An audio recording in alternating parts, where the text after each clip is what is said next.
Je suis Marouane Kobreti. Mane Bimbek. Mane Andembo. Bobanga Omo Korongo Mandim. Bienvenue la Mandim Angobindo était. Malé. Yaba Anton, Bébé Bienvenue. Son Sam et Kibidim. Zamko Swan, Yelvedi Boa Paletam. Ce sort Kabikila, nous nous fa. C'est ça, Biko. Le Soufawa Kanyem. Mon tabonnet, Anefiolou. J'ai fait un audio ce matin et je tenais à confirmer mes propos par une vidéo. J'interpelle et j'attire l'attention du peuple gabonais sur la dangerosité du projet monstrueux qui est en train de se construire sans que nous ne sachions réellement ce qui est caché derrière les intentions des uns et des autres. Rendez-vous compte, nous avons été déclarés indépendants depuis le 17 août 1960. Nous avons aujourd'hui plus de 65 ans de reconnaissance internationale.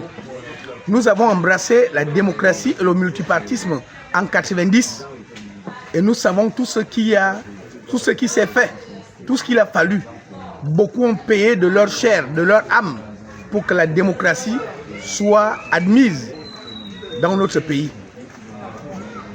Mais les hommes politiques de l'heure sont en train de nous ramener au parti unique. Et c'est encore plus dangereux lorsque ça se fait sous la transition, c'est-à-dire sous l'autorité des militaires qui ont pris le pouvoir en faisant un coup d'État et en promettant restaurer les institutions et libérer le peuple gabonais de la domination du système Bongo PDG. Mais hélas, comme vous pouvez le constater, le système est en train de se recycler, est en train de reprendre forme. Et cette fois-ci, de la pire des manières, on est en train de repartir vers le parti unique. Rendez-vous compte, nous sommes dans un pays où, qui compte 110 partis politiques légalisés. Je dis 110 partis politiques légalisés. Et c'est la première dans l'histoire d'une démocratie ou d'une république. 110 partis politiques légalisés. Aucun parti politique n'a présenté de candidat. C'est du jamais vu.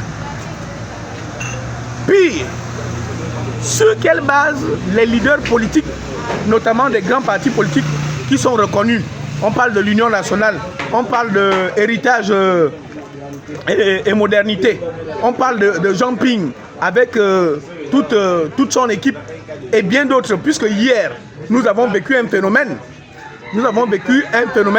Les démocrates, hier nous avons vécu un phénomène où il y a eu un samedi de congrès par-ci, congrès par-là.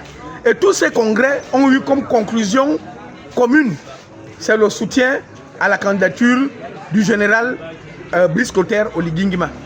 Mais c'est quand même assez extraordinaire, dans la mesure où le CETRI en chef n'a pas encore présenté de projet de société.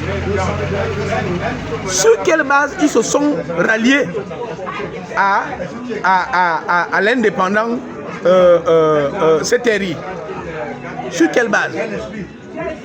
Or, nous avons suivi le congrès du PDG le 12 mars. On a suivi M. Blaise Louembe, qui est actuellement le président de ce parti, qui a émis des réserves en disant que eux, ils attendent à ce que les différents candidats proposent leur projet de société. Alors, pouvons-nous comprendre par là que c'est même le PDG qui est plus sérieux que tous ceux qui nous ont vendu du vent depuis plus de combien de décennies, qui nous faisaient croire qu'ils veulent l'alternance au pouvoir. Puisque tous les grands leaders supposés être les leaders de l'opposition, aucun d'entre eux n'a émis de réserve au soutien à la candidature du général CETRI en chef, qui n'a pas jusque-là, je répète encore, qui n'a pas encore présenté de projet de société. Peuple gabonais, je vous interpelle une fois de plus.